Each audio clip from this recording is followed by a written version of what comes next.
Hi everybody, welcome to my homestead and welcome to my channel. My name is Jared. I want to start out this video with this scripture. This is from Joseph Smith, Matthew, verse 23.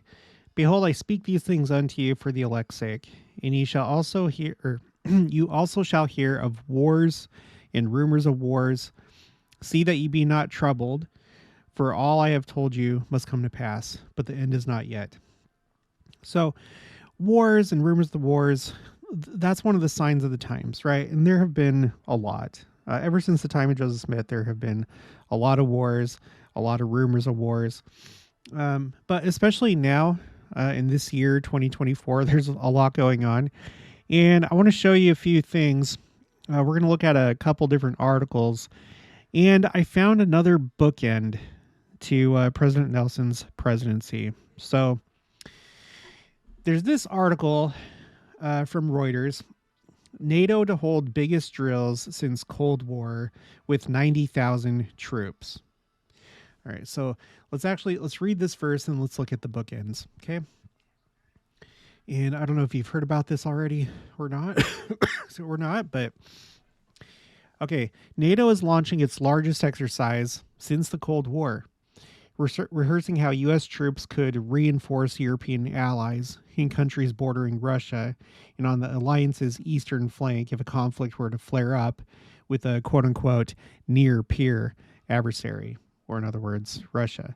Some 90,000 troops are due to join the Steadfast Defender 2024 drills. That's the name of the exercise that will run through May, the alliance's top commander Chris Cavoli said on Thursday. Cavoli said the drills would rehearse NATO's execution of its regional plans, the first defense plans the alliance has drawn up in decades, detailing how it would respond to a Russian attack. Of course, this is because of the Ukraine war, right? Russia's being aggressive, although there's different things that you could say about that as to the motivations. That's not the point of this video. I understand both sides. So, and I think the world's very complex, and these conflicts are complex. It's not just like necessarily a black and white thing. But we've talked about that at length already on the channel. All right, continuing, quote, Steadfast Defender 2024 will demonstrate NATO's ability to rapidly deploy forces from North America and other parts of the alliance to reinforce the defense of Europe, NATO said. Okay. The last exercises of a similar size were Reforger during the Cold War in 1988 with 125,000 participants. And now this is the one right here. And Trident Juncture in 2018, or in other words, President Nelson's first year as president of the church, with 50,000 participants, according to NATO. So that stuck out to me. As you may or may not know, depending on how long you've been watching the channel, there seem to be all these bookends to President Nelson's presidency. Now, President Nelson is still with us, so we can't call him bookends at this point. We don't know how long he is going to be with us. But what we can say is when his presidency started, and there's a lot of interesting things that happened around that time, and then those events seem to correspond to what's been happening mostly in like 2023 and now 2024. Okay, so let me show you what I mean. Again, if you don't know what a bookend is, I'm sure that you do, but in case there's like people that, I know that there's people that English is not their first language. Bookend, let's go to images.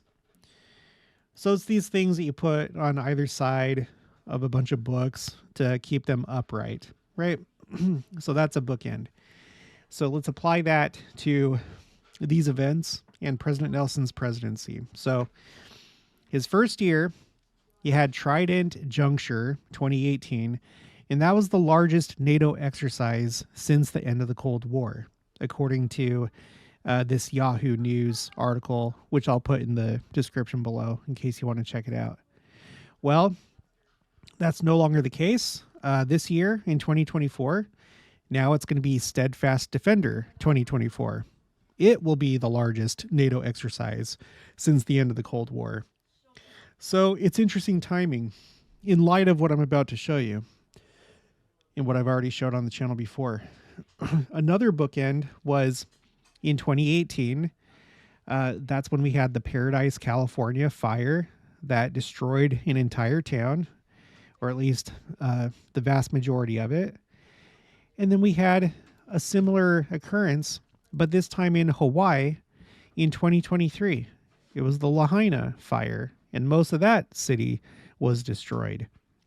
So here you have one in his first year as president of the church. And here's another one toward, well, at least right now, what could be toward the end of his presidency. He's getting pretty old. He's 99. Next year, he'll turn 100. But we're just taking note. You know, there's these interesting things that are happening. You also have this. On New Year's Eve, of all days, we had the largest solar flare from our sun since 2017. Since September 10th, 2017. Back then, so this was just a few months before he became president, because this was in September. So even though it's in 2017, I consider it within that time frame, just a few months before he became president. There was an X 8.2 solar flare. And then on the 14th of December, there was another solar flare, but this time instead of 8.2, it was like reversed. It was an X 2.8. And so at that time, that was the largest solar flare since 2017. But then just a couple weeks later, on December 31st, you have this X5 solar flare. So in this case, there's kind of like a sandwiching type of thing going on. You have these two big ones on either side, and then this one in the middle. And there's more details to this, but excuse me, but that's beyond the scope of this video. Okay, the next one. This isn't so much a bookend, but I'm just taking note of it. You have this unusual happening where there were 3 sets of 3 asteroids that passed by Earth on significant days. Or in the case of this first one, just a week before a significant day. So 2022, there were 3 asteroids that passed by Earth 1 week before Rosh Hashanah, otherwise known as the Feast of Trumpets, and also the Jewish New Year when they changed the date. So that was interesting. There was one that flew especially close to Earth in that case, and that's important for what I'm about to say in just a little bit. And then a couple months later, on Christmas Day, which was also the 8th day of lighting the Hanukkah candles. It was the last candle to be lit in Hanukkah, during Hanukkah. On that day, there were 3 giant asteroids that passed by the Earth. And then September 2023, 3 more asteroids passed by the Earth, but this time on Yom Kippur, otherwise known as the Day of Atonement and the holiest day on the Hebrew calendar. And just like the one back in September 2022, this occurrence had 1 asteroid that flew especially close to the Earth, like relatively close compared to the other ones. So it's like this other sandwiching event. We've been watching for stories about foxes being seen at the Temple Mount, which is a rare occurrence.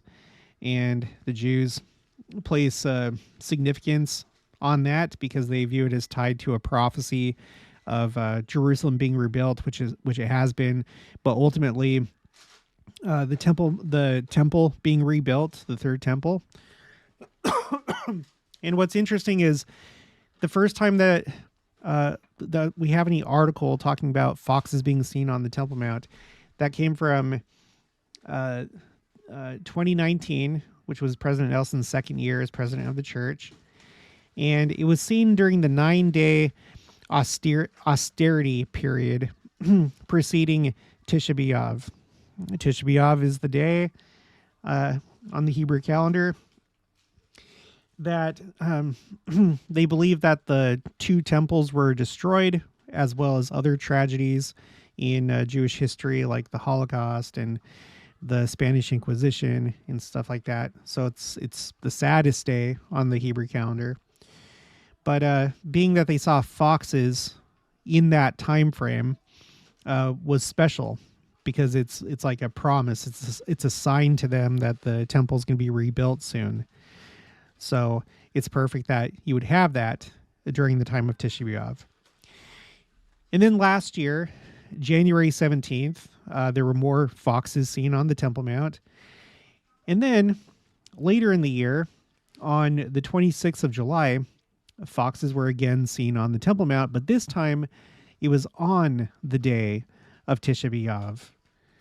So that was very special that happened. Okay. As you can see, I have the references for this in column D, so you can always go check those out. But they have taken note of that. Israel 365, the Jerusalem Post, it is a thing. And I've searched, high and low. And as far as I know, these are the only articles that report foxes being seen at the Temple Mount. And they're during President Nelson's time. Okay, the next one has to do with the moon. So just 17 days after President Nelson became president of the church, there was a super blue blood moon, meaning the moon was the closest in its orbit to Earth, making it appear larger, so a super moon. And then a blue moon, meaning the second full moon in a month. And then a blood moon, meaning a lunar eclipse. All three of those things were happening at the same time. And this is a rare occurrence, having these three phenomena occurring concurrently. So that happened, okay?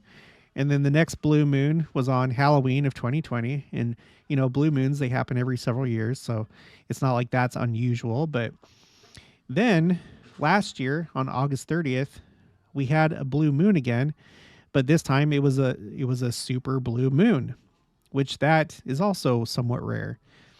But this one happened 9 days before President Nelson turned 99 on 9/9, or September 9th. So there have been these three blue moons, and the first and the last one were associated with other lunar events. And you have this sandwiching effect taking place. More bookends, it would seem. All right. And then, we're going to skip this one. It's not so much a bookend. And then we had this thing recently in President Nelson's most recent talk of the October 2023 General Conference. He brought up the fact that in his very first address as president of the church, in the ensign, that he said, remember back to my first address where I said we wanted to begin with the end in mind. So that's what he said in his very first address. And then he brought it up again in his most recent General Conference talk, which is interesting. And then we've been talking about this lately, but there's the eclipses. Just a few months before he becomes president of the church, there's an eclipse that goes over Jackson County, which includes Independence, Missouri. And then it also went over Adirondack and far west. Okay. And then in 2023, the Utah eclipse that went through Utah missed all the operating temples except for the Monticello, Utah temple, which is very odd. If a path of totality is going to come through Utah, it's more likely than not that it will go over multiple temples because it's Utah. But this one, no, it just happened to take the one path that missed them all except for one. And it's the only path that it could take to miss the maximum number of temples. Okay, and then we have this eclipse coming up on the 8th of April. That's going to go over the Sacred Grove, the Kirtland Temple, and it's the day after conference. And if you missed my videos that I recently did about the eclipses, go check those out because there's more to it than just that. But the point of this video is just to point out you have all these interesting bookends and sandwiches, and I feel like it's unlikely. It's something that we should take note of. And this is the most recent one. These two NATO exercises, the largest of their kind since the Cold War. President Nelson's first year as president of the church, and then this year in 2024. It's strange. It's weird. Okay, so let's just take note of that. Now, I want to move on to the fact, as we move on to these next couple articles, that this is according to multiple news outlets, this year, 2024, is the biggest election year in history because more than half of humanity will live in a country holding a nationwide vote. I guess this is the first time that that's happened. So it's a time where a lot of people are making decisions and nations are making decisions, and people are going to want, different parties are going to want to influence those decisions and those votes. And depending on the outcome of the votes, different nations or parties may take countermeasures to whoever is voted in. So it's essentially, I view it as a powder keg. I think it's kind of this year is a ticking time bomb. And that will be kind of highlighted in these articles I'm about to read from. The first one is from Israel 365 News. Media warns of World War III starting in Mideast after presidential elections. Okay, so what's this about? According to media reporting on documents leaked from the German Ministry of Defense, European leaders are preparing for a quote-unquote hybrid Russian attack in Eastern Europe. The first stage, dubbed Alliance Defense 2025, would start this February, with Russia mobilizing an additional 200,000 soldiers. Okay, so now what are we talking about? Don't worry, I'll let you know. Fox News reported on Tuesday that classified German documents outlined how the militaries of several European countries are planning to prepare for an offensive by Russian President Vladimir Putin. The story was first reported in the Bild newspaper based on information obtained from the German Ministry of Defense. Okay, so what this is, if you go to the bottom of the article, it says Bild reported that the documents outline a potential scenario. So not that it's like going to happen or they have intelligence that these things are going to happen, but this is a potential scenario that was prepared by the German army generals and European allies after considering the seriousness of Russia's threat. And so things that I guess they're looking out for are things like this.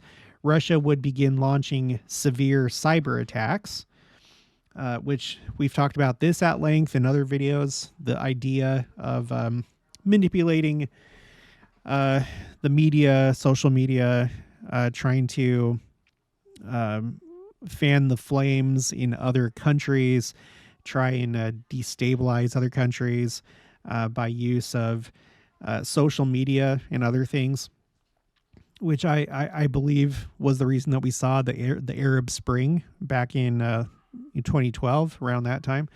I always forget the dates. I have to look it up. Arab Spring. It's probably good that I bring this up anyway. Okay. So the date that it has here in Wikipedia is from December 2010 until December 2012. And what happened was there was this supposed organic spread of rebellions and uprisings across northern Africa and the Middle East. They all happened like one right after another. And the results were varied. In some cases, leaders were ousted, governments were changed. In other cases, just the people that were protesting or uprising had their demands met, or there was like compromises. And we're still dealing with the effects of this in Syria, which is still in a state of civil war as a result of this. And then Yemen. Yemen's been in the news because of the Houthis. They are in a state of civil war. So this was a really big event.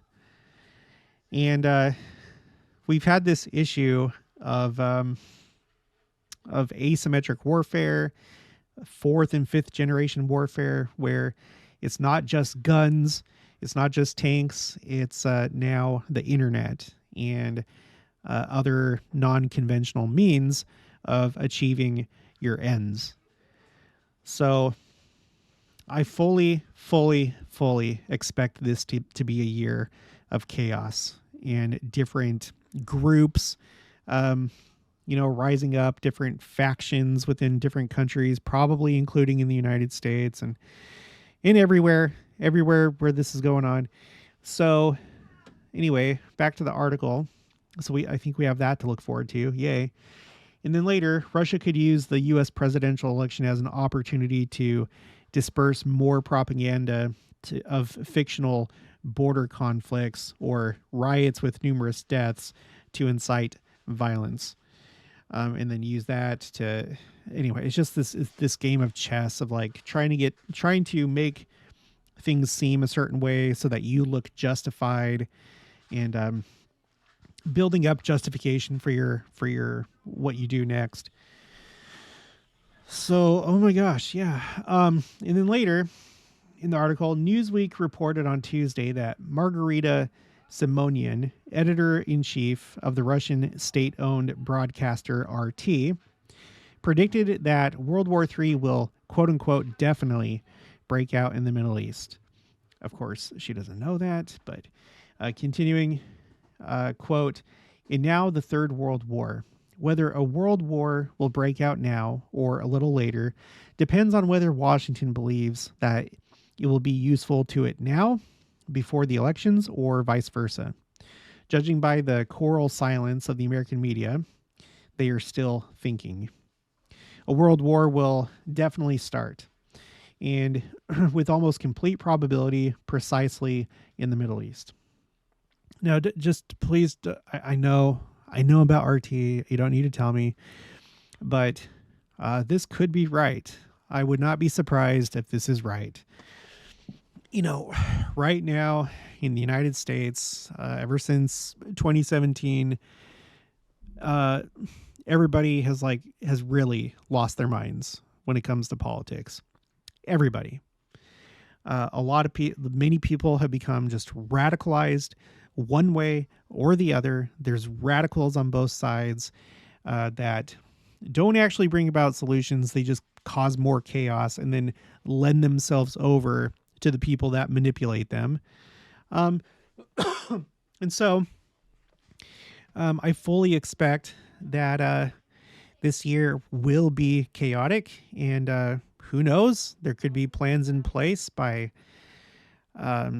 secret combinations, the ones that want it this way or want it that way. And they'll probably make their moves. And it could include, entering into a war. It very well could. People are shameless. They'll do whatever they need to do to obtain power or stay in power or whatever. People want power, and they're willing to do whatever it takes to get that. Yeah. So, yay. We have that to look forward to. And then let's finish with this. This is from Institute for the Study of War.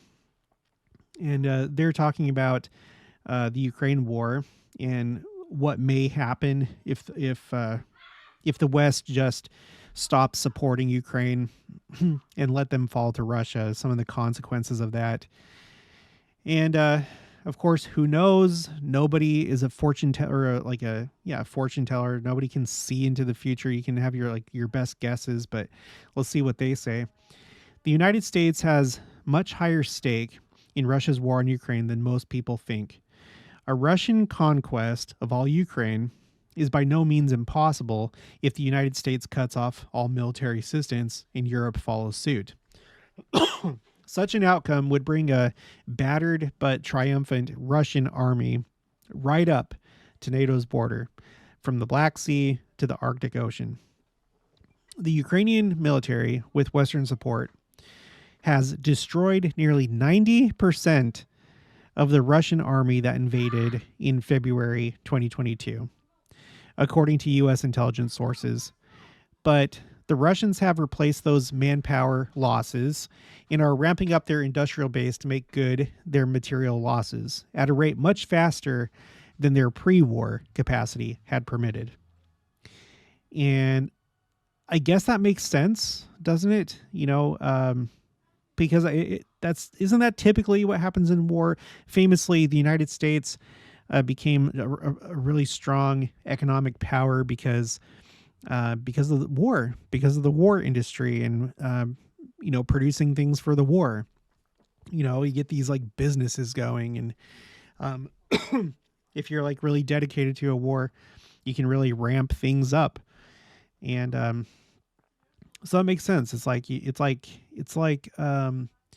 the first part is kind of like a warm up, and then after that you're like really ready to go. You're ready to play.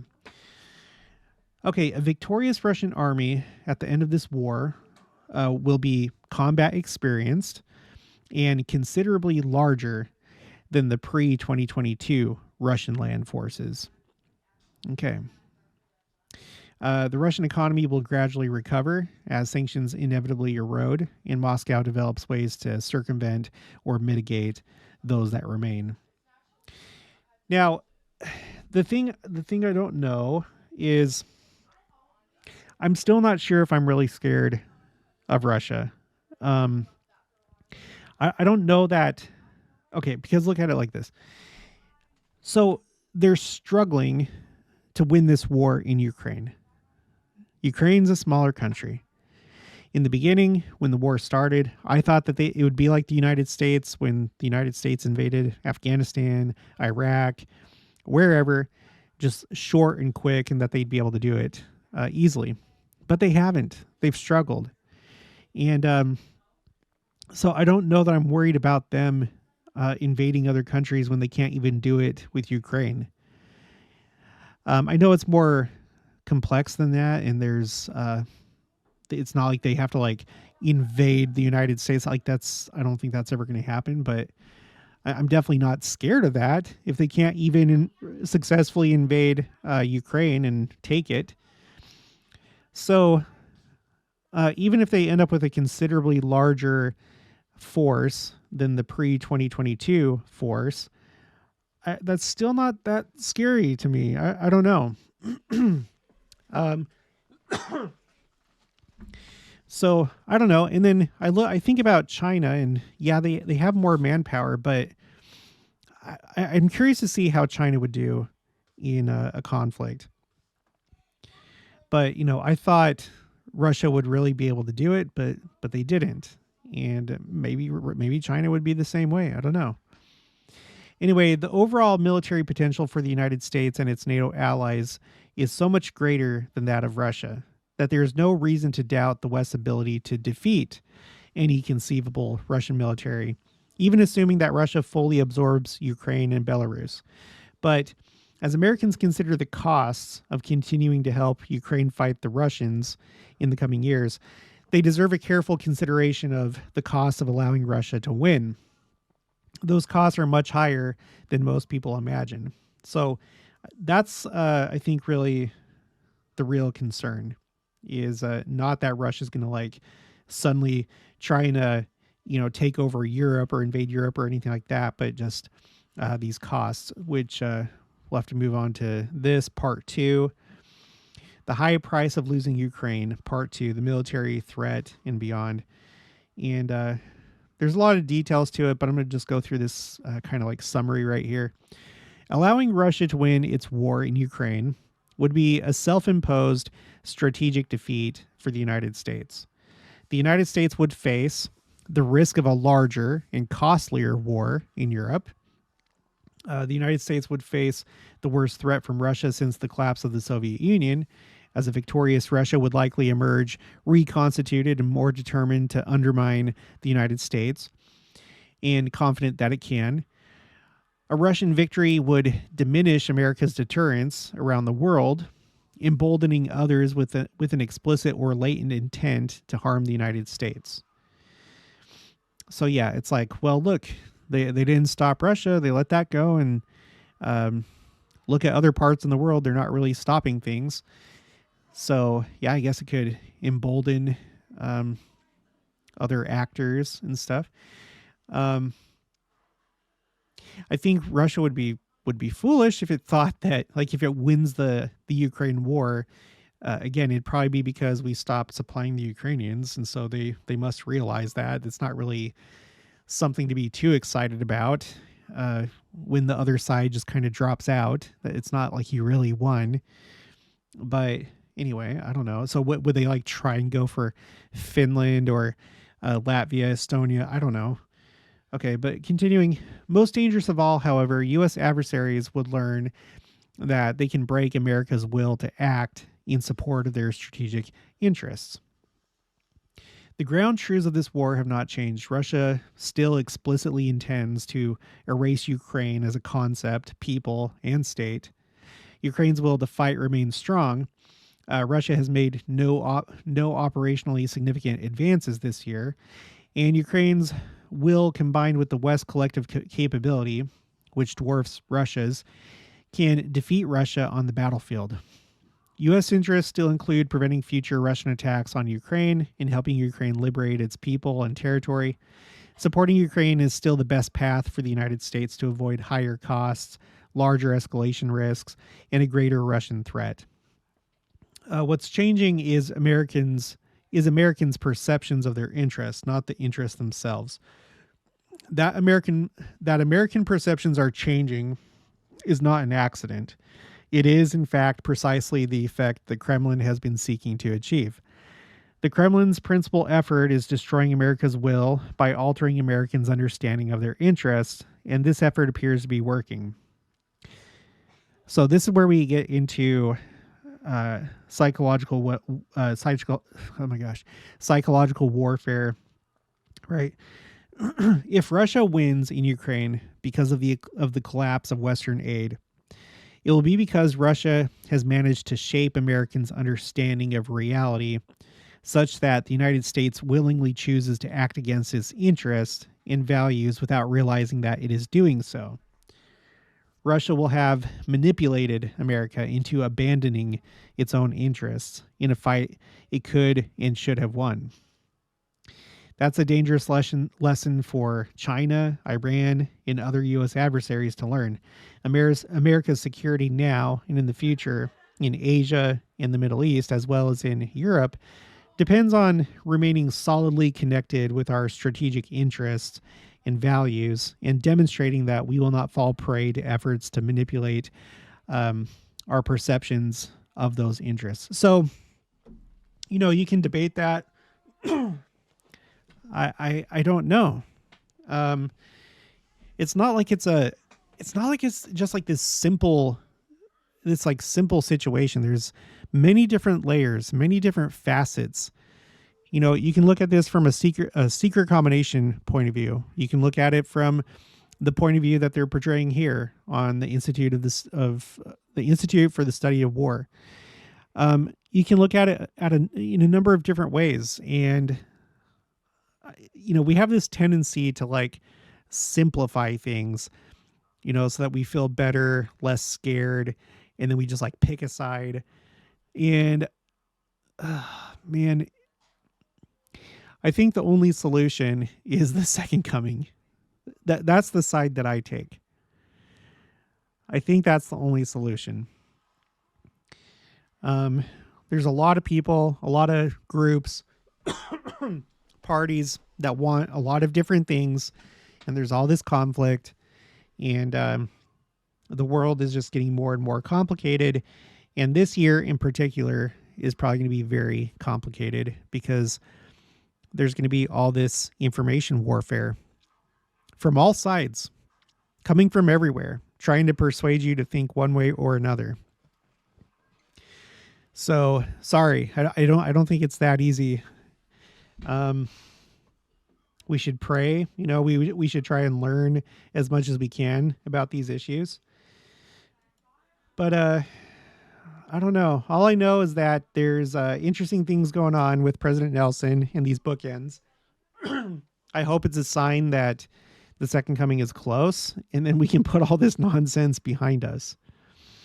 So I'm not trying to tell you to think one way or another when it comes to these conflicts. I'm just saying that it may be more complicated than we give it credit for. But yeah. Okay. Well, that's going to be it for this one. If you haven't already, please make sure to subscribe, like this video if you liked it, leave your thoughts and opinions down in the comments below. Also, make sure to share it, and I'll talk to you guys later.